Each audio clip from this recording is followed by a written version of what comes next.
Welcome back, everyone, to another incredible episode of Chat with Dan here. Now, for today, what can I say? I already have an amazing day, and probably this is definitely a highlight of the week because I'm speaking again with the incredible, amazing, the badass, the legendary, the one and only Arielle. Arielle, how are you today?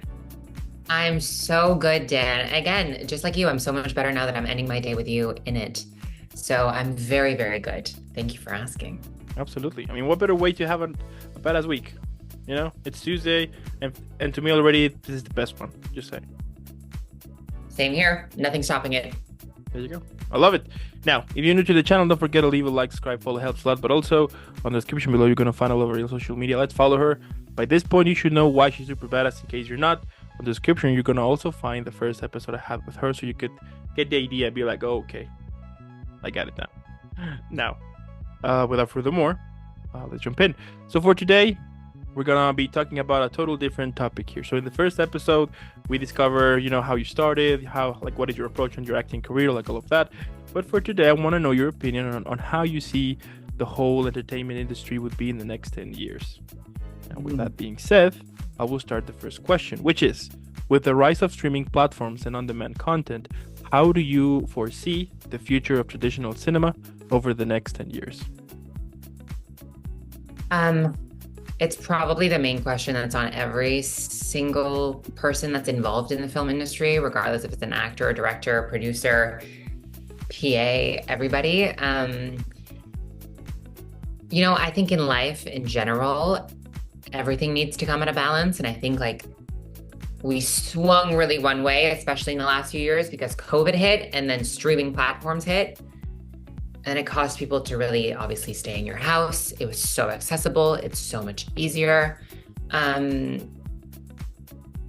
olden ways was buying DVDs all the time. So it is cost effectively in a way while costing another version. It was scary a bit for cinema in general, but in my heart, I hope that that's never, ever, ever lost. I think us actors and us filmmakers, that's everything to us. The fact that a crowd of people get together and everybody can be a stranger and everyone's going there to see this one thing and everyone can come out of it feeling a bunch of different things, taking whatever they can from this one story. I think it's just like the beauty of filmmaking that I hope we never lose. I think like it's slowly coming back. I think we've been proven like last year, for an example, like Barbenheimer, where it was this huge cinematic experience that everybody was at the theater, everybody was dressing up in pink, everybody was dressing up in black to go see Oppenheimer as well. And it was just like one of the most beautiful things to see for me anyways. And I think people are still looking for escape. I think we all look for escapes in our regular lives, right? So I think people are more selective, but I am hoping that the pendulum is swinging a little bit back in the middle where like, of course, big events like the Avengers and like the Marvel movies, they bring people to theaters, which I hope we never lose. So I just hope we find a good balance between the both. And I hope that cinema just never, ever, ever gets lost. So yeah. Yeah. I have no idea where it's going to be in 10 years at all, but I just hope it's in the middle. Mm. Yeah. Balanced. I think that they're definitely gonna stay. I mean, because of the experience to it. As you mentioned, the fact that that a bunch of people will gather to see a film, and then you will see people dressing, for example, as you were said, like on Barbie, they will dress on pink or things like that. I think that experience itself is never gonna leave. You know what I mean? So at least with that, I think we're good. And with the streaming platforms, I mean, it's incredible how how much they have evolved as back then. I remember back then, like the first main thing was Netflix, and everybody was like, "Wow." And now everybody has a streaming platform, and it's crazy when you realize that somehow we are getting back to the time when we had cable because of the amount of services we are paying to.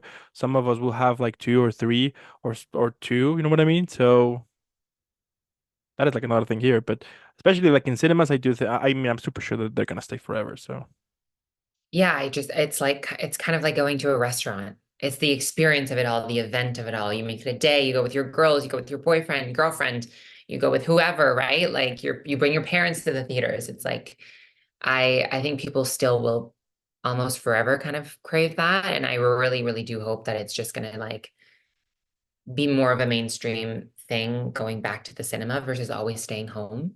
I think people find like the meaning of almost life is what I understand. It's like just connection. People love to connect with others, right? So that's a form of that.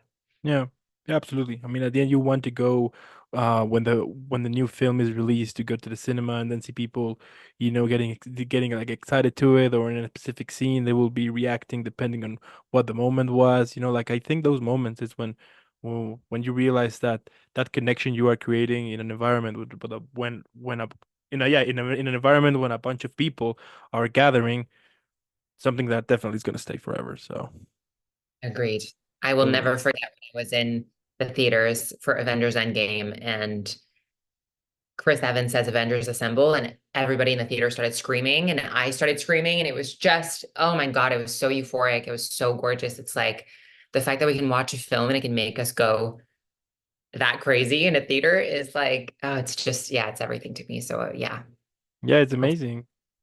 Mhm. It's epic. I remember when I saw Guardians of the Galaxy Volume 3, and I mean, that film teared me up a little bit. So I was kind of a little bit, crying. And then when I look around, you could have like this, you could feel the vibe that everyone was sobbing to it. Everyone was crying too. It was like a Oh, very deep, intense moment. And yeah, that was, at the same time, it was great because you were kind of in a safe environment to it. And you were kind of allowed to do it at that point as like the whole thing to it was something amazing. So yeah.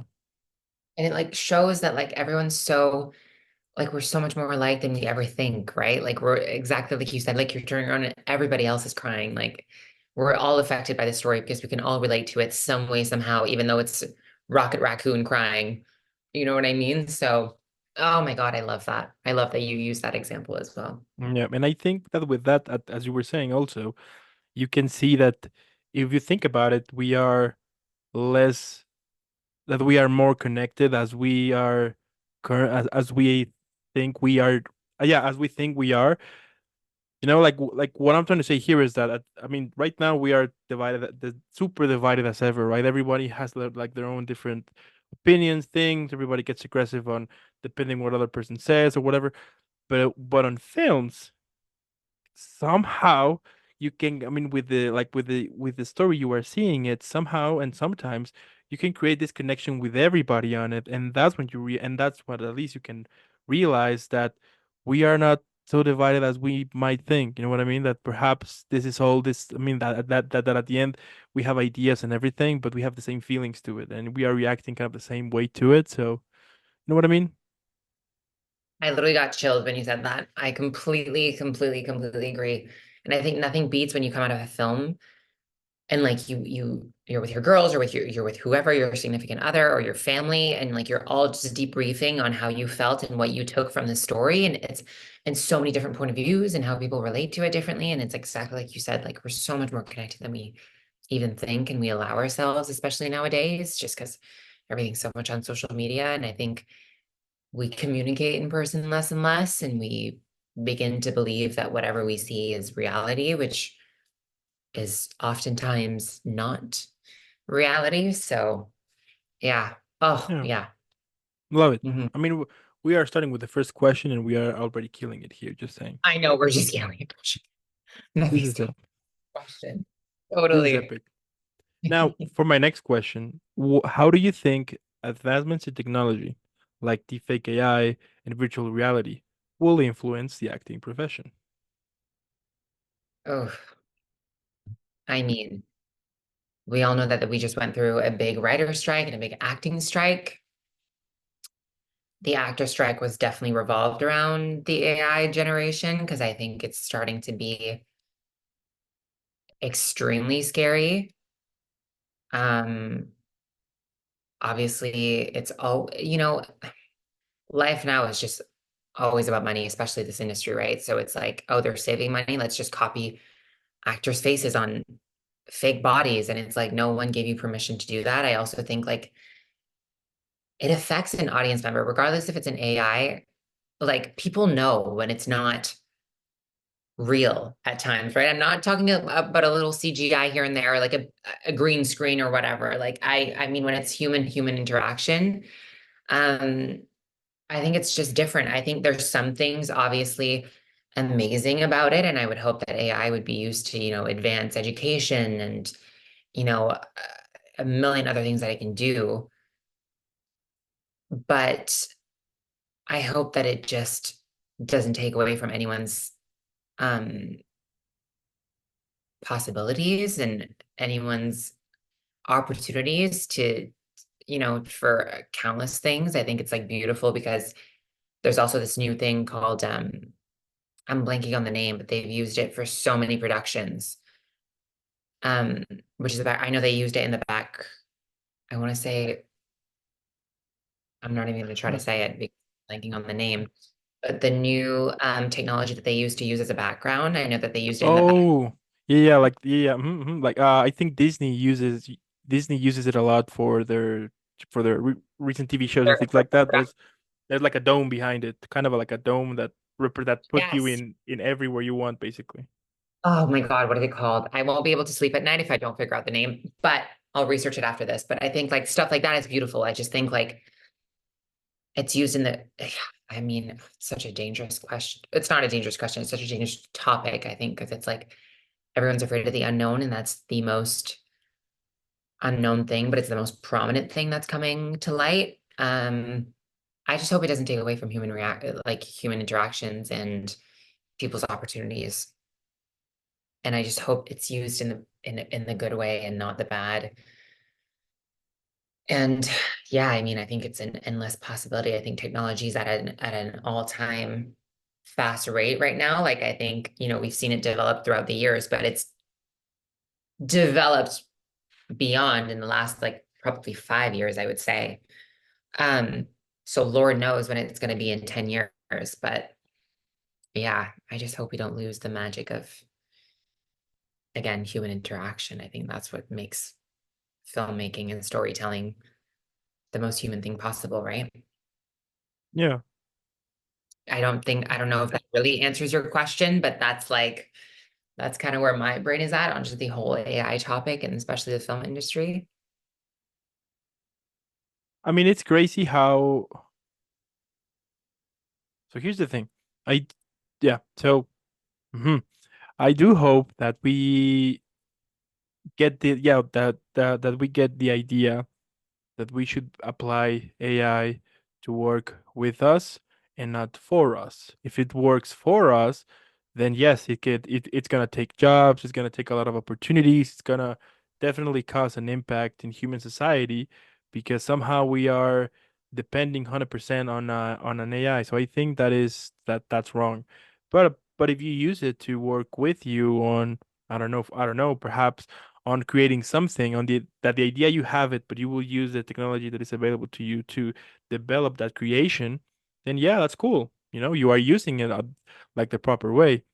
But for the industry to take it 100% to create like all of it and not use human people, I mean, I do think that at some point, if they try to do that, at some point people are gonna be tired. You know what I mean? People are gonna be just and bored of it because you want to have that connection. You want to know who wrote that film or who directed it or like how like what was his or her approach to to a specific scene or the actor to it. You want to have like that relation to it. Sometimes when you see a film that your favorite actor or actress is on it, you're gonna be definitely excited to watch it. Things like that. So that at least I'm kind of a little bit optimistic that eventually people are gonna just be tired of it and want to know like the human side of it.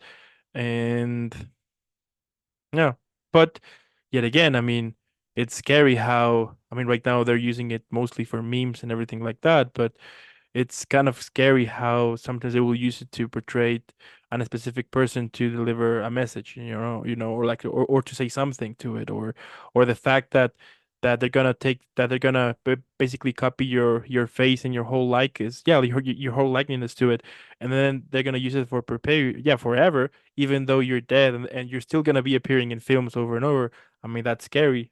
But I do hope that when that happens, at least you can have like more chances to it, that when you passed away and your image is still play, you still have the possibility to deliver that income to your family when you're gone, things like that, to make it like more equal, like more fair. But I mean, that's another topic here. But yeah.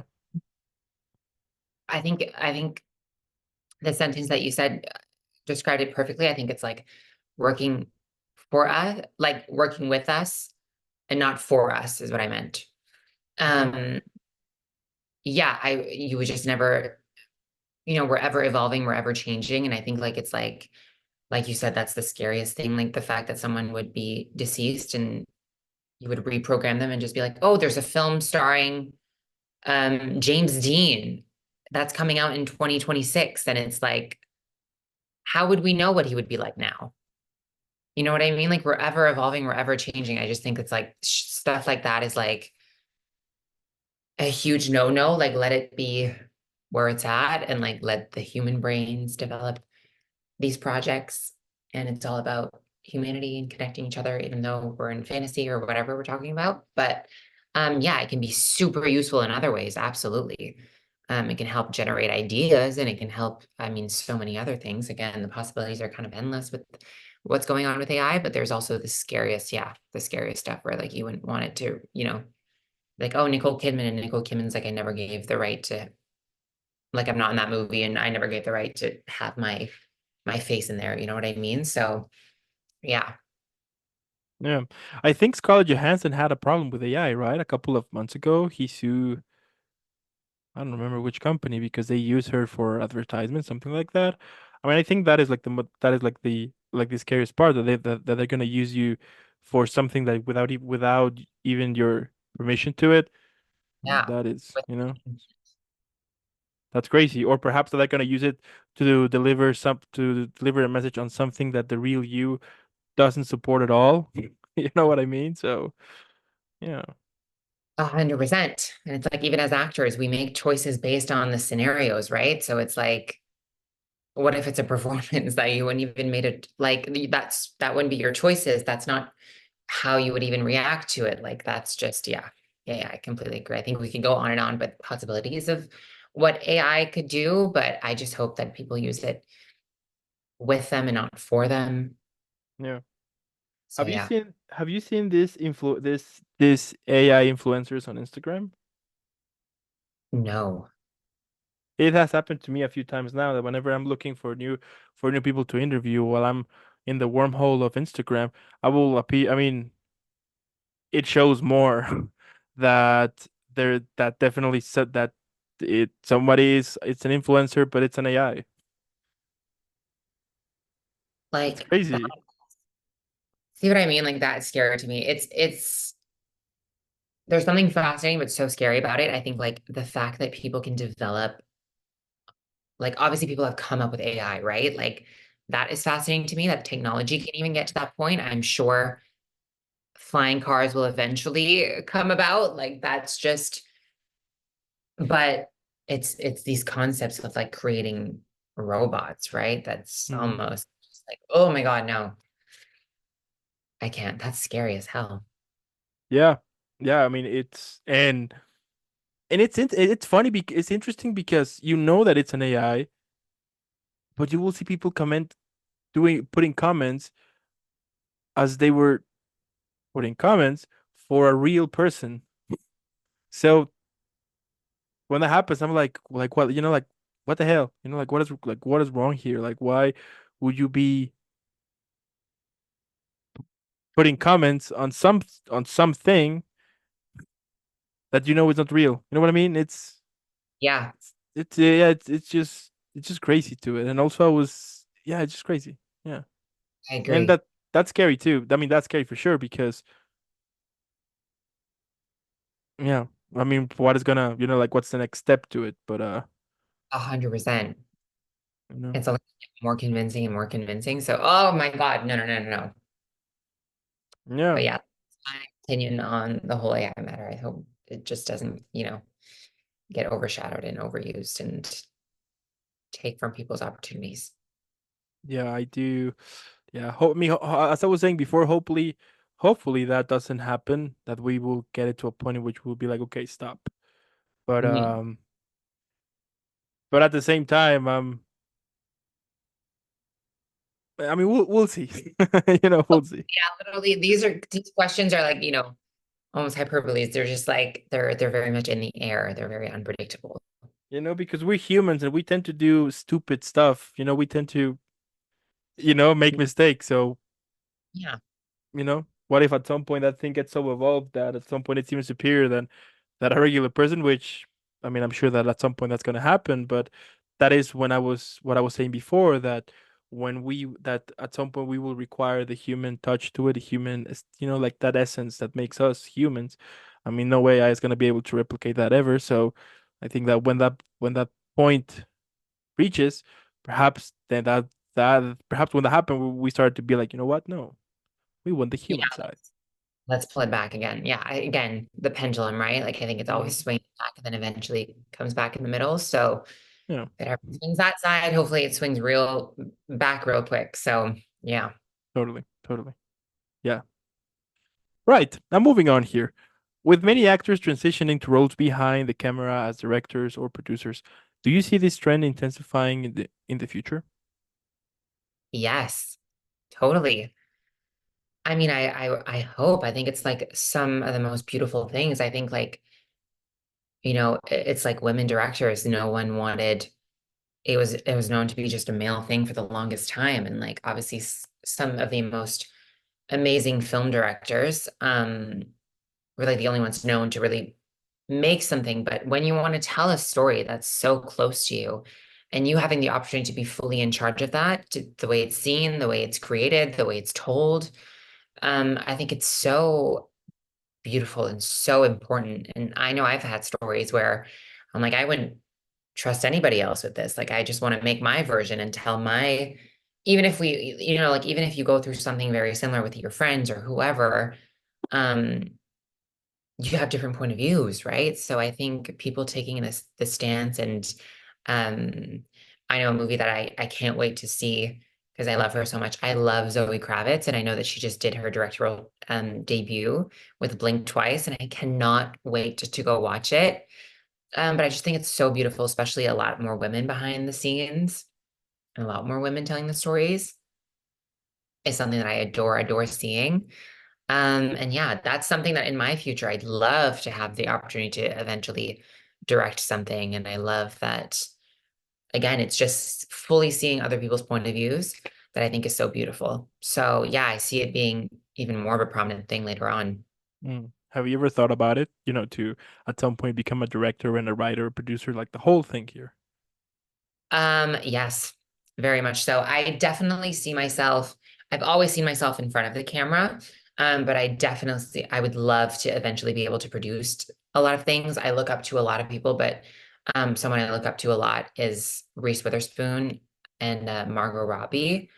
I think they've just done a phenomenal job. And when they care about a story, it's like they don't even care to be in front of the camera always. It's like it needs to be told, and I'll do whatever it takes to tell this story. And I completely agree. Sometimes it's like, I'm sure there's projects that would come about, but I'm like, I don't see myself in maybe this character, but I want to be a part of telling this story.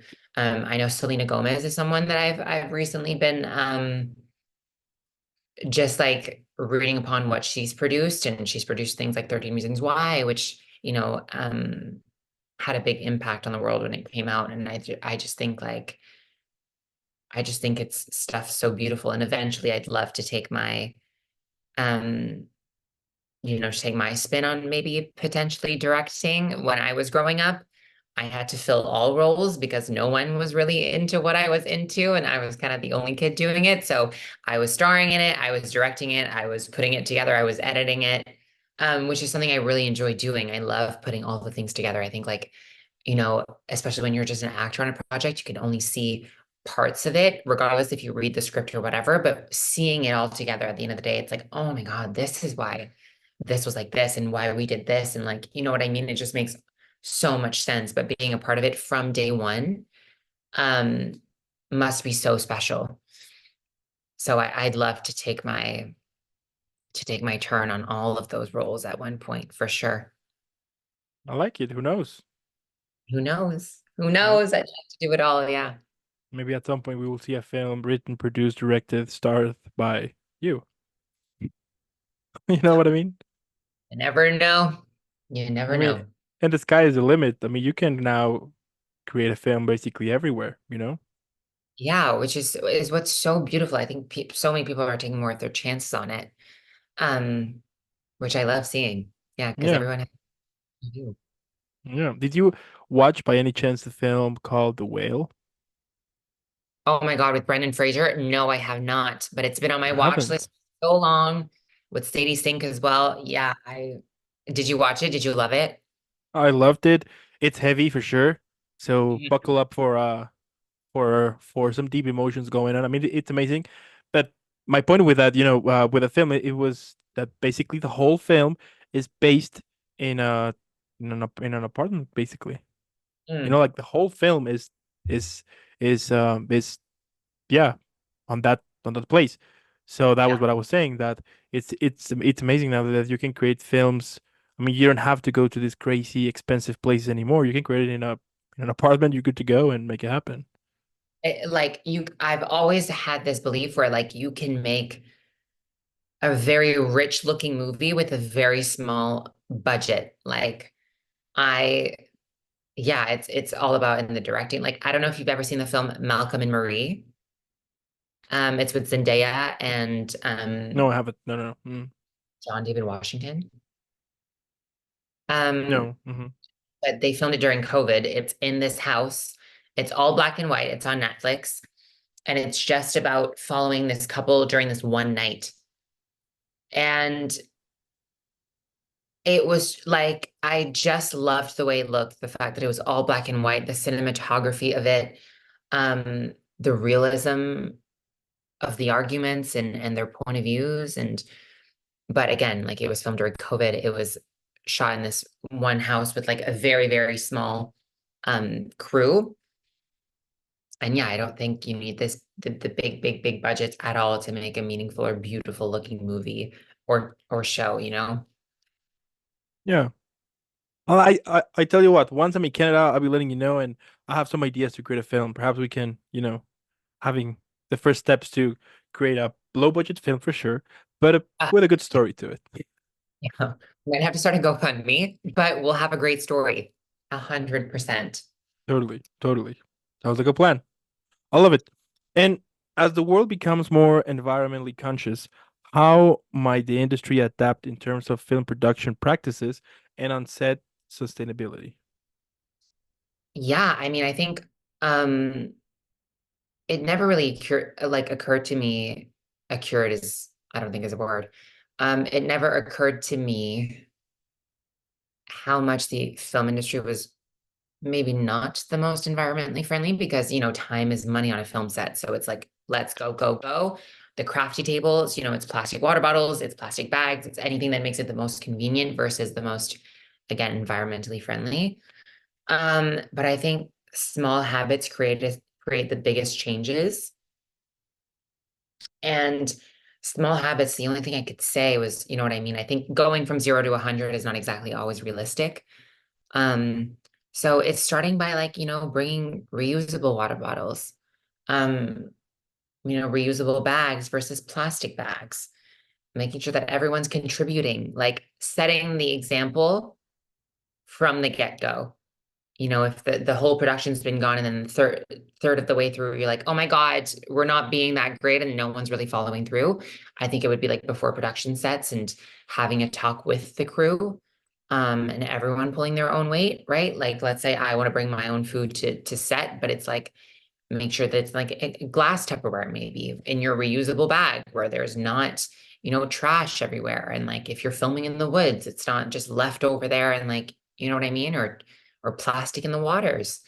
So I think it's yeah, again, the smallest habits create the biggest changes. And I think starting from little steps to those little steps before it's really um interpreted in every single film set. I think there's already, films that it's green filmmaking, it's called, where they take charge in, in an environmentally friendly uh film set. And I hope that, everyone follows that trend at one point. Um, so yeah, I'm glad that we're getting more environmentally conscious a little bit for sure. Totally. I mean, we live in the same planet, and if we don't take care of our planet, we're gonna die. So We're gonna die. You couldn't have said it better, Dan. I completely agree. I think it's like we're so on the go, especially nowadays, right? Like we're go, go, go. What's the next step? What are we gonna do? That we forget the simplest moments. That's why I think like the piece of advice to everyone when you're feeling stressed or when you go in nature, that's all we need, right? Like realistically, it's like yeah, if you're cutting down trees, make sure you're planting them again because you're yeah. quite literally cutting down oxygen. I think Coldplay did that in one of their concerts or their tour, that for every attended, something like that. I think it was something like that. They were planting a tree, Beautiful. and they were using like really green, like green energy and things like that to try to reduce the impact to it, to make it like a little more eco-friendly, which is great. So yeah, I do hope that we can get the chance to be like more conscious to it. Perhaps back then there was no much of a conscious now, but now I mean, it's a serious topic now, and we are definitely seeing changes on the weather and everything due to the whole impact. So I hope we can be more conscious and take care of our little rock. So 100%. And I'm not one to say like I'm not the most environmentally conscious person at all. I think I came from a place where like it's just less of a big topic versus when I moved to the West Coast and now I live in Vancouver. Um, it's so much more of a bigger deal here, which is beautiful to see. And I've been educating myself on it. I have uh my childhood best friend who's just like so environmentally cautious and conscious. Um, and she's been teaching me a lot, which I appreciate a lot. I think it's like getting curious because again, it's our livelihood at the end of the day, right? Um, so yeah, I think we're all learning, and I hope that everyone can implement again small habits, create the biggest changes there at you the end of go. the day. Preach. Yeah. I love it. I love it. Yeah. I used to be the same kind of, I used to didn't quite pay attention too much to it. But Mm, then my, one of my ex was she was 100%, into this idea. And somehow she reprogrammed me to it. So when we broke up and everything, she planted that, like that seed on my head now that I became super conscious to it. And yeah, it's just beautiful how much you can learn from a person. And that on that case, she was able to kind of reprogram my thoughts on that. And because of that, I'm now super conscious to the whole thing. So that was interesting. yeah. Everyone teaches you something in your life, There you right? go. I love it. I, Now, do you anticipate a shift in the type of stories and narratives that will be popular or prioritized in the next decade? mm, um, I'm not sure. I think there's so many trends, right? Like I think trends switch a lot of the times. Um, but it's these I think at the end of the day people look for escape, but humanity in the escapism, as in like there's something about, everyone talks about Marvel and these big, big, big movies, which are absolutely amazing, but there's something human about all of them. It's like just because they're superheroes, they tell human stories. That's why we keep going to see them because there's some relatable factor to it, right? Like these are real people with like superhuman abilities. Um, but I don't necessarily know, but I would hope that it's just going to keep being more diverse. We're going to see from multiple, if not everyone's point of views. Um, and yeah, I don't know if there's going to be exactly a switch in stories. But I hope that people just don't forget to dare. You know what I mean? Um, don't forget to go the extra mile. Don't forget, like, don't be scared to explore yourself, sexuality, whatever the case may be, politics, even, right? Like, I think that's the beauty of filmmaking again and why we watch the way we watch. Everyone connects to things differently. Um, but a switch up in stories, I'm really not sure. I have no idea. I think it's going to come with the times and it's going to come with trends. And um, yeah, Hmm. I don't think things come back sometimes. Or like right now, we're in like a rom-com renaissance, which I am absolutely in love with. But it's like something that was very popular in the like late 90s, early 2000s, right? Like you would see rom-coms every single day, and then those kind of died out. And it was like these big, again, like these big cinematic, like superhero movies or like something more serious. And now, boom, they're coming again. Everyone's going to the theater to watch them. Like the idea of you with Anne Hathaway, anyone but you with like Sydney Sweeney and Glenn Powell, like so many things are coming about. And like again, it's like it's just an influx. It's like fashion trends, right? Hmm. Okay. What do you think about remakes? I know it's a huge topic in the film industry. I think it's a double-edged sword about remakes. I think there's something like, there's different kinds of remakes. There's remakes like the Disney live action remakes, which I know a lot of people have strong opinions on. I personally love the Disney live action remakes. I think it's reintroducing those stories that, a lot of people see with flaws that when it came out in like 1930, of course it was a different time, but it's like reintroducing the same story in kind of our day and age, which can be very beautiful in my opinion. But then there's remakes like remaking like one of like the early 1990s classics, which I don't always think need to be remade. We're also in a renaissance of sequels right now because again, the acting strike, I think to bring a lot of people back to the theaters and like these streaming platforms and to get people excited again, it's like these sequels, like right now, they just finished wrapping up the Freaky Friday sequel, which I am personally very excited for. I think sometimes they're absolutely doable and it makes so much sense. And sometimes it does feel like a money grab. And I just hope they're all made with like the true intention of like keep this story going and like settling that or having a bigger point of view than just a money grab. But I think they can be super beautiful. Yeah. Mhm. All right, I'll take it. Yeah. Hmm. Again, my answers are kind of vague because I think I can see both point of views.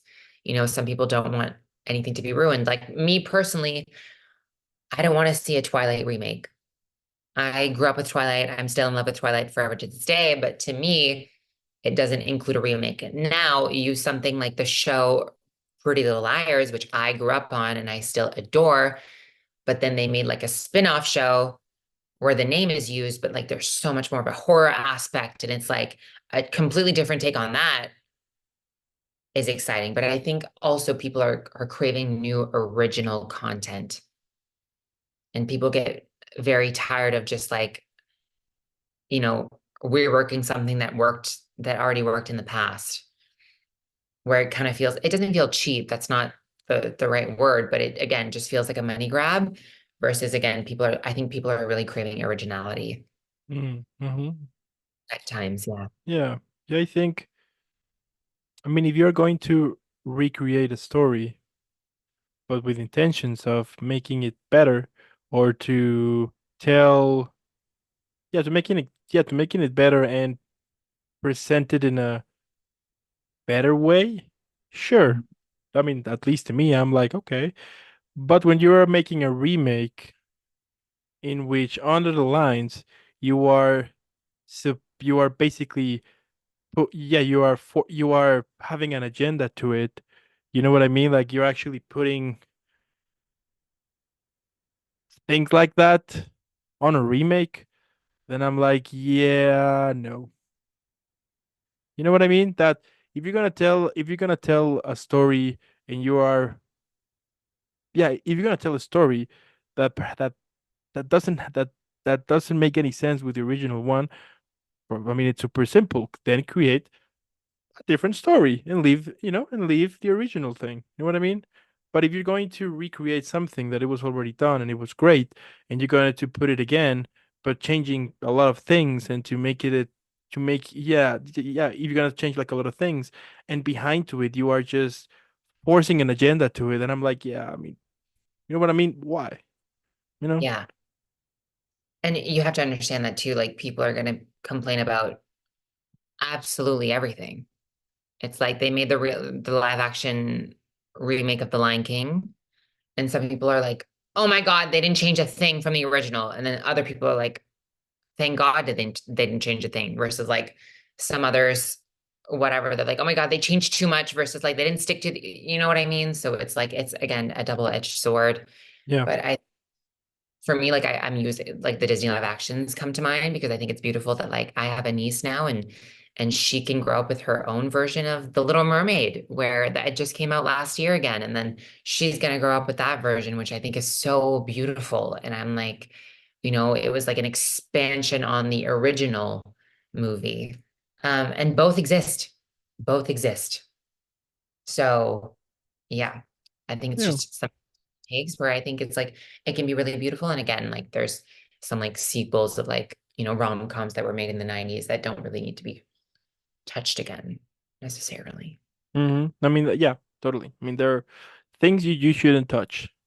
And Yes. and the other thing, as you were saying, take a risk. Yes. I think, you know what? I think that would be more awesome if you are able to take a risk on creating a different story. Yeah, I think that, well, at least to me, it has like more value to it, to be like, oh, Yeah. okay, so we're creating something totally new, and we're leaving the original thing aside. Then I'm like, okay, let's see what they got. So, yeah. Yeah, okay. Now, how do you think the role of film festivals will evolve, given the increasing accessibility of digital platforms for showcasing new talent? Mm. I do hope that award shows don't go away. I think over the years already, there's some that are just kind of canceling their award shows, but I hope that like, the Oscars and the Emmys and things like that never go away and they're not always digitally online. We've seen them during COVID being fully online, which can work, but it doesn't compare to seeing the things in real life. Um, but yeah, I think there's gonna be maybe less award shows, but like added categories potentially. I think like that's ever growing. It's like if you're not changing with the times, you're not really evolving. So I hope that like these award shows like the Oscars introduce even more categories, introduce maybe like the newest talent and like stuff like that. Versus just always sticking to their older programs, maybe.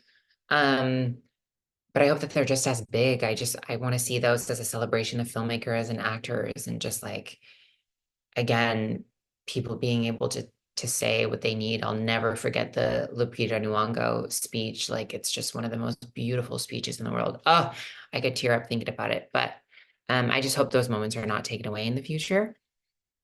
Again, there may be less and less, but we're going to maybe focus on the bigger ones and just add categories to them. I think that would be really beautiful. Yeah, I agree. Yeah, Yeah. yeah. Stick with those. We need Yes. them.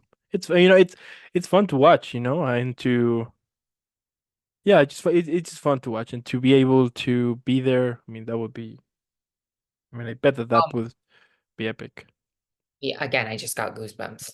Like Yeah. I biggest life goal to just be invited to the Oscars. I just like sitting in that audience would be unreal. I mean, we know that that's gonna happen at some point. Let's be obvious. I mean, Dan, stop. Yeah. I mean, let's face it. Come on. You know what I mean? I mean, I Yeah, wouldn't be surprised. I would be like, I knew it. we're putting it out there. I will be sitting there and you will be sitting beside me and we'll be at There you the go. Oscar. Yes. Next to Lupita Nyong'o and just telling her how amazing she is, how obsessed I am with her. Yes. Yeah. There you go. Sounds like a plan. We'll see what happens. But that's gonna Agreed. happen for sure at some point. I love it. Now, with mental health, becoming a prominent discussion, do you see the industry adopting practices or policies to support actors and crews well-being more effectively? Um, yeah, I mean, again, I think, like I said earlier, small habits make the biggest changes. And I think like they're already incorporating, on-set therapists and even stuff like intimacy coordinators now that it's like a must thing. I think, as actors, people don't always understand that it's like our instrument to do our job is us. It's our body, it's our mind, it's our soul. Um, and when it's, when you need to, because it's finding truth in these situations and it's these real emotions and like maybe these fantastical elements necessarily, but it's like we've heard of, horror stories where actors couldn't fully pull themselves out of really dark places, and it's a very real possibility. Um, so I think, like again, on-set therapists and people really working one-on-one with you, um, and to make sure that you have a solid system and a solid way to get out of those headspaces. People keep checking in on you. Um, everyone again responds differently. I think it's a case by case scenario, but I just hope that those are all provided eventually as a mandatory thing. Um, Maybe eventually that every single actor on set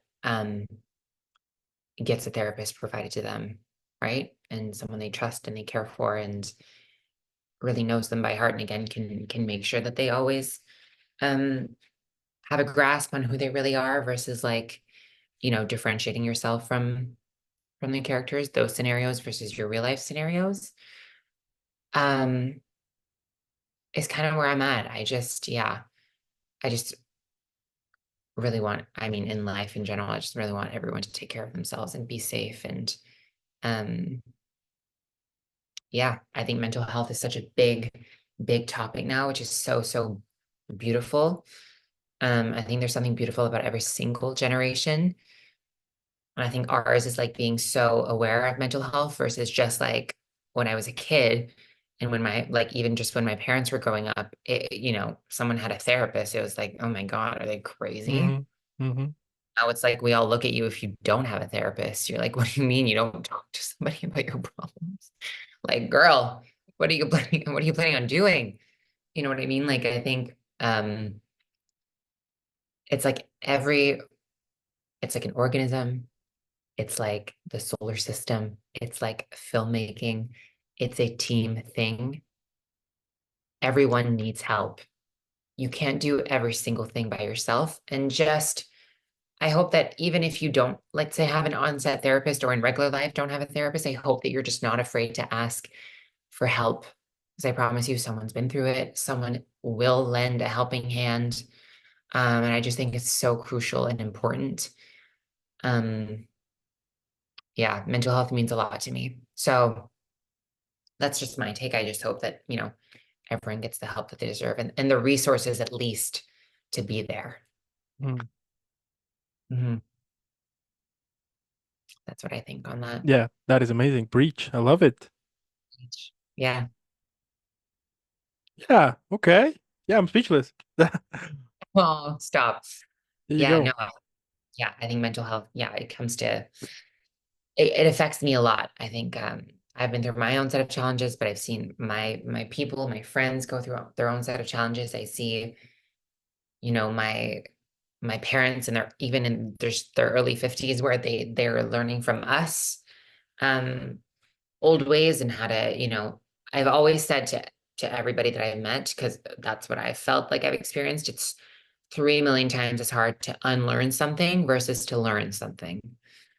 And when you've been taught to not check on your mental health, that just builds up over time. Um, so yeah, I've seen people in my life that are maybe significantly older than me finally taking in the new ways and like speaking about things that they went through when maybe when they were kids, where it's like, oof, that is heavy stuff to carry around you. And I think um yeah, just, surround yourself with amazing people and people that understand the way you learn and your triggers and your traumas and um yeah, just to help you through that stuff because it's not easy. I mean, it's interesting how for the generations, yeah, for the generation of our parents, the word therapy wasn't like even on their, like even on their heads, like you have to solve everything by yourself. And Yeah. it's interesting how sometimes you will see them react in a specific situation or anything, kind of reflecting something they live in the past, and because they're not aware, or because they're not from this time and age when therapy is important, they will leave it, they will leave it in their in the closet to stay there forever. And it's shocking whenever yeah, when you realize that perhaps they live a very dark moment in their lives, and they just can't express it, or they can't let it out because this idea that it was forced on their heads to, if you take therapy, you're crazy. You know what I Mhm. mean? So yeah, it's interesting how right now it's something super normal, and it's kind of on a basic need, for you to take therapy and to talk about whatever you want. So yeah. Yeah, I think it's also just to keep normalizing mental health, right? Like you said, now it's become a part of our routine where it's like nobody should really blink an eye at when you're like, oh yeah, I'm going to see my therapist. You know what I mean? Everyone's like, oh yeah, totally, same. Going later at 6 p.m. You know what I mean? So Yeah. it's so beautiful the fact that like we've incorporated it now. We've spoken about it. We keep speaking about it. Of course, we still have a long way to go, but it's been very beautiful to see the development in that and people speak up about their own struggles and traumas. And I think now it's something that we normalize. Now we have so many other things to normalize in life. Unlearning many ways that it was prior. Um, but yeah, to keep doing that, just to keep normalizing mental health and to keep talking about it. There you go. Yeah. I mean, that's another reason why you're super badass. For those who are watching this or listen to it, that's another check on how you can realize how of a badass Arielle is. Just saying. Back. There you go. Wow. Okay. Now, how do you feel about the rise of short form content? Like what we see on TikTok, Instagram, YouTube, so on, so on. Well, do you think that this will influence the type of content produced or the length of films and shows for the future? Um, I think what's interesting is that like there's a lot of short form content, but there's a lot of long form content. Like a lot of movies now are like anything under 2 hours is a little rare nowadays. Which I like. I just think again, it's like the pendulum swinging. I think now kids nowadays are like, oh my God, how long is this movie? Like, do I have to sit more than 2 hours? You know what I mean? Which is like a little sad in a way because it's like it's a full story and I don't know. I think again, double-edged sword, pendulum swinging. But I think there's something beautiful about it where you don't always need 2.5 hours to tell, a full story. Um, and short form content sometimes gets to so many more people so much quicker because not everybody wants to sit in a theater for 2.5 hours. You know what I mean? So I think both are going to keep in their lanes. Um, yeah, that's what I would think. I think it's been like successfully still doing it. Um, I think it's beautiful. Again, I love a good little short film. I love like a short reel. Um, so yeah, and it gives access to people who are maybe not officially in the industry or can do it at their home and can make something meaningful. That doesn't always have to be extremely long. But yeah, I love both formats personally. I think it's cool because a lot of people can tell their stories in a short amount of time at times. Totally. I mean, at the end, I think there's space for everything, Yeah, depending what's your cup of tea, basically. exactly. Everyone can have a seat at the table, right? Totally. So, Mhm. yeah, I think, yeah, there's room for everything, which is great. And I hope that it sticks that way. That there is no like a specific trend to it. That suddenly everything is forced to be on one thing only. No, to be able to have all possibilities for depending what you want to see. That's pretty cool. So let's hope that at least that stays that way. Yeah, there's no shame on either or. So, yeah. Totally. And as global politics and social issues become more intertwined with entertainment, do you see actors taking on more activist roles in the future? Um, yes, to a degree. I think, what comes with acting a lot of times in filmmaking is being in the public eye. Sometimes that just comes with making art, right? In territory. It's like songwriters a lot of the times. Um, and at times what I've realized is like someone speaks about something and then they suddenly become the activist for it or the face for it, which is not necessarily um always the goal to everybody. I don't think everybody wants to speak for a large amount of group of people when so many situations, regardless if you've been in a similar situation, it's so individualized. Um, so yes and no. I hope that like you know, we get to bring awareness to it, but I hope that we give a platform to multiple different voices that maybe don't have the platform that actors have necessarily to talk about certain things. Hmm. I can talk about my experience, but it doesn't mean that friend Betty over here next to me, who's been through something very similar, has the same point of view. You know what I mean? So I think, yeah, I think it's a great way for people to start speaking up about it. And like, I know, again, I mentioned Selena Gomez, but she's a very big advocate for mental health. But she's like, she said like she's not the only person who's gone through stuff and she won't be the only advocate, like activist for it, right? Like she's only sharing her part of what she's been through. Um, so yeah, I hope people keep bringing awareness to it. And then, actors or songwriters, we can get like everyone can get platforms to people who maybe don't have as loud of a voice. Hmm. Yeah. Okay. And what do you think about the whole cancel culture thing? That perhaps there are some actors who, I mean, I'm super sure that there are actors who don't deliver a specific message to it, or they go on a specific route on what they believe because of the whole, yeah, because at the end they're afraid that they might get canceled due to this huge cancel culture. I think cancel culture can be quite scary.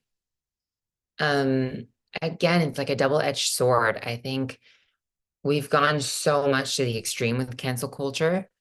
Where like it's a different time. Someone said something when they were 9 years old. I can't even imagine. Like, I don't even know if I have stuff on the internet when I was 9 years old. It's like like at that point you're not developed as a human being. Times are so drastically different. You want to look cool, and then someone brings that out when you're 26 and like is canceling you and your whole career over something that again people evolve and grow and do change. I do believe in that. Um, there's some obviously positives about, cancel culture where I think they've uncovered the truth about a lot of people in the industry that were not exactly great to be in the public eye. Um, do you know what I mean? But I think like keeping people accountable is one thing, but canceling them and ruining a whole person's career is where I kind of draw the line, depending on what the situation is. Again, I think accountability is great. And I think it's beautiful. But after that, it's like, okay, how can we move on?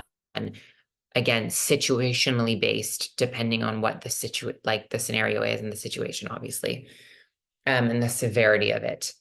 Hmm.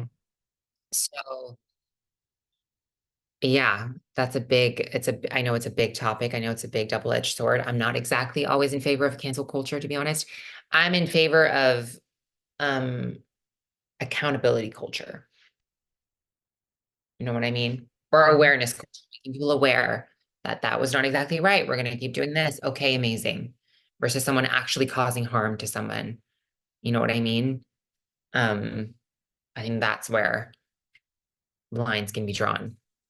Totally. I mean, if you're gonna judge someone for something they did 7, 8 years ago, but the person has changed, that delivers a total different message from what you saw, what they were doing when they were, what, 15, 16, or whatever happened like years ago. At least to me, that's nonsense because it was a different time, different everything. I mean, we're constantly changing, and for you to judge someone for some, I mean, of course, depending what exactly they did, of course, Yeah. but I mean, but but is specifically like on this cancel thing and everything. I mean, I do think that sometimes people take it way over, like way too much. They actually go like the extra mile to it when it wasn't necessary to. I think there are more important things to discuss rather than some of the topics that sometimes they will be putting on the table. You know what I mean? And it's not fair that due to that they will go after their career and try to ruin them, and things like that, you you know what I mean here? So And again, humans make mistakes. People grow up in different environments. Some things are natural for others and some things are not. And it's like that's why keeping them accountable is a different story than canceling them outright for, especially when stuff like 15 years ago pops back out and they were seven. Like I cannot imagine growing up in the public eye, like people like Miley and people like Justin Bieber, where it's like they're making their mistakes around the world and everybody is judging them for it. It's like they were 17 and adults are judging them for things that they did were even worse when they were 17, right? Like they're just doing it in front of the world. And it's like at the same time, like everyone's human just because they have this platform and we put them to that standard, right? Like it's people who support them and everything that put them to that standard. And it's like you also have to give people grace that like we evolve, we change, we learn. And again, accountability is not a bad thing. Um, but yeah, like we're not talking about murder here. If some, you know what I mean? Like, yeah, that was my point here. Yeah, to be like, yeah, like there's just to be severity. clear, those Exactly. type of things, they're like, of course, murder, rape, like all of those type of Cancel. dark stuff. Yeah, of Yeah. course. But There's like, first, yeah, yeah, totally. But for example, for the other thing, yeah, but the other type of things that are not that extreme, you know, yeah, because exactly. sometimes we will see it also that for example that when an actor releases a film, suddenly someone comes up with a video when the actor or the actress did something wrong, to try to gather that they're basically doing like this whole cloud chase. You know what I mean? I mean, I think when that happens, then I'm like totally against with it because I'm like, okay, if you saw something that perhaps they said something wrong, then escalate it in the right moment. Don't wait 8, 9, 10 years to be like, you know what? By the way, this happened too. You know what I mean? Because anyway, My- um, now how do you think the role of entertainment, yeah, the role and importance of critiques and film critiques will change in the digital area. I mean, in the digital age, basically, where everyone can be a reviewer. I think that connects with what we were saying before. So, Yeah, sort of. you know, Um, I think there's still going to be big news outlets where they take reviews like Entertainment Weekly and like Rolling Stone and Harper's Bazaar and like things like that. I think it's going to start being less and less like, let's say on Rotten Tomatoes, there's like the critics and then there's the audience score. And they're always so usually drastically different. Not always, but a lot of the times, like critics will like rate it 13%, and then you look at the audience score and it's like, why is it 95? So everyday goers love it, but you guys hate it. So I think we're maybe less and less gonna limit that to a smaller group of people. I think, yeah, critics are gonna be mended and blended in the audience score, if that makes sense, if we're using a Rotten Tomato based level. Um, yeah, I don't know if it'll change much though necessarily.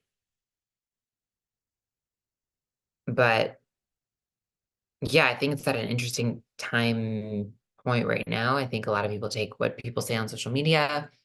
Um, I know a lot of critics can review the movies before, and then they also do like an audience test screening. I don't know if it'll change that much, to be honest with you. hmm. Yeah, I think maybe just like audience members will be taking more seriously because they're everyday moviegoers, right? But I think both point of views are important still. People who have studied film and people who are involved in film, and then people who, like me, every single time I would go see a movie would be a drastically different opinion that I would say things that my friends are like, oh my God, the cinematography, this. And they're like, well, what does that even mean? I cried, loved him. That's all that matters. And I'm like, you know what I mean? So, but then they'd be like, oh, that opened my eye. I never would have thought that, or I never would have opened that. Um, so yeah, I think yeah, both point of views. yeah. There's yeah. I mean that. I think also there is kind of a room for everything. I mean, there's people who they don't care about anything, just if they look cool, great film, that's it, you know? And there's people who actually care about the whole thing behind it, how it was designed, the costumes, music, and everything. I think that's I'm the type of person that even if they say that a film is bad, I will still watch it because I want to have my opinion to it. Even Yeah, though that the reviews are horrible, I'll be like, you know what, screw it. I want to see it too. And then once I see it, then I can say, you know what, yeah, it wasn't that good. But that being said, I mean that doesn't allow me to go after the whole film and the crew and the actors and everything to it. You know what I mean? I'm more in the idea of if you don't like something, good, wasn't your cup of tea, fine, don't consume it and move to something you like. Problem solved. yeah, totally. Like there's so many films that I love that like have like a 13% on Rotten Tomatoes that I adore. And there's films that like my friends adore that I connect less with or vice versa. I think it's like the best way to describe it is almost like beauty. I think beauty Hmm. is very subjective. Um, what's beautiful to someone is not beautiful to the next. You know what I mean? It's not a personal, like it's not a personal attack on anybody. It's just a personal preference. Some people prefer blondes, some people prefer brunettes, some people prefer, you know what I mean? Like it's just, what I find beautiful is maybe not what you find beautiful. You know what so it's the same with film. You like something about that one and the other person doesn't like it. That's what makes it interesting, right? It's different point of views on one piece of art. Yeah, at the end of the day, I mean, it's art. Everyone has their own different perspective and their different meaning, So yeah, yeah. At the end, yeah. I mean, the same thing happened here with my friends too. That we'll be arguing about films sometimes, and I will love some films, and will hate some films that I love, and vice versa. But that's just the way it is, you know. And I think that is great whenever you can have those conversations with when people that have different opinions on a film or a song or whatever, because you can actually get the chance to perhaps discover more about it, you know, or to have like another opinion to it and kind of have like a little bit discussion to it and be like, oh, I didn't know that. And I think that is one of the things that we need right now, to be open up for the conversation, you know, to those conversations that if I'm sitting with someone who doesn't agree on my thoughts on this film, you know, why not having those conversations? You know, they're fun, they're interesting, but of course, that's, you know, be all the time respectful. And when you are respectful about it, and when you are seeing it as a point of view and not as me trying to convince you that I'm right, you know what I mean? Which I think that is the thing that happens most of the times.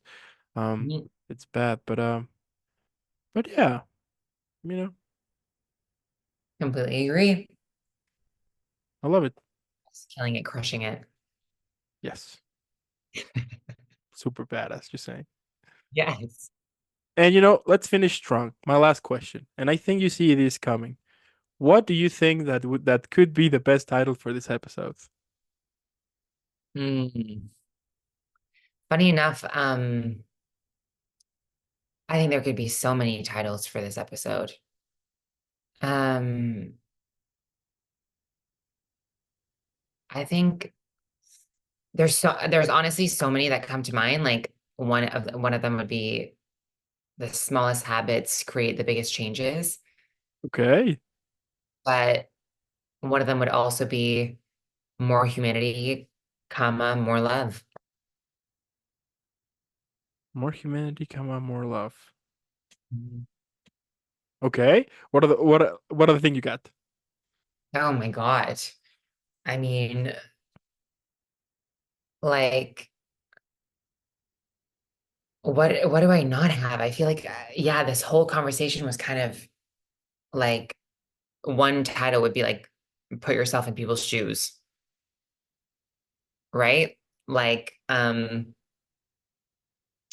balance and everything, double-edged swords, pendulum swing. Like there's so many titles that you could kind of go about it. Um Put yourself first in other people's scenarios. Okay. Like a couple of titles that I could come up Hmm. with. I have one. We could What's yours? put one. Art, popcorn. No, art, empathy, and popcorn. Ooh, art, empathy, and popcorn. I like that. You know, Empathy, humanity, and popcorn. that can work. That can work. You know. So many. I think like you can pick out of any. I think there's so many. To describe this whole episode would be more like a paragraph versus one title, but I think multiple fit. Ooh, the pendulum of entertainment. There it is. You know, Done. I think that one. You know, because pendulum to Yeah. it, entertainment. I mean, that was kind of the whole conversation to it, to find like a Yes. balance to it. You know, find like a line that doesn't go the other way around. You know, to you know. Oh, that was so much better than whatever I came up with. Forget every single thing I said. That is genius. And I'm going to use my phone as drop the mic. Done deal. There you go. Boom. Yeah, we have a title. That's the title. Love it. You know, at the end, what can I say? You know, I'm speechless every time that I speak with you, because I mean you're super badass, talented. You're so honest to it. That's super cool. You know, and especially like having the chance to speak with someone who is like super, you know, honest to it, who has like who wants to share their points of view. I mean, it's super complicated these days. So the fact that I'm able to find someone as you who is able to share their thoughts in an open and, you know, friendly way here, that's badass. Well, I really appreciate you for even bringing these topics up and like for giving so many people voices on your platform. I'm just like, oh, I'm obsessed with you. Thank you for doing this, truly. And thanks for having this conversation with me. I feel like this time was like just us bouncing off each other and going back and forth. And yeah, I really appreciate you, Dan. Yeah. I mean, as I was saying in the beginning, the best way to have a week. This is already the hype. This should be like a Sunday, so we could finish the week in a strong way. You're saying? This was my therapy. That's what it was. It happened, and it happens. At least to me. I mean, chat with Danny, it is my therapy. When I started this platform, when I started this platform, I was at my lowest point ever, and having the chance to speak with so many people and to learn the stories and to learn how they overcome their own challenges they had along the way. I mean, at least to me, that was a great thing to be like, wow, they're actually making it happen. They're actually, overcoming a problem. Why shouldn't I? And even till this day, being able to speak with so many people, it is my therapy. So yeah, this is cool. So So beautiful, Dan. Oh my God, I love that. Yeah. yeah, Yeah. It's like filmmaking. Filmmaking is like, it's therapy for me anyways. But totally. Yeah, no, I totally get it. I mean, we all have our ways to release or to work within specific problems in our daily lives or whatever. And the fact that I'm able, at least on my case, to be able to be working on my things by chatting with other people. And it's interesting because with people that that I haven't met in person, that we probably had a bunch of things, that we probably have things that we like not in common at all, that our languages might be different, our culture and everything. But it's amazing, and every time it happens that when we're speaking about about go after what you want, what makes you happy, about being positive about life, especially with all of the 597 something interviews that I have, all the times it's like that. So it's pretty cool. yeah, yeah, I agree. I love God, it. yeah. Yeah. So I do want to thank those who stayed the whole episode. Thank you so much. Let us know what you think in the comments below. If you liked the episode, great. If you didn't like it, well, Sorry. too bad. But that being said, I mean, make sure to go follow Arielle on her social media. Let's continue making her viral. I mean, she's amazing. She's super awesome. We all know that. Hashtag Team Arielle and Arielle. Thank you so much for making this happen. Keep shining. Keep rocking out there. I mean, we need you in this world for sure. And I'll be seeing you in the next one. Likewise, Dan. Thank you so much.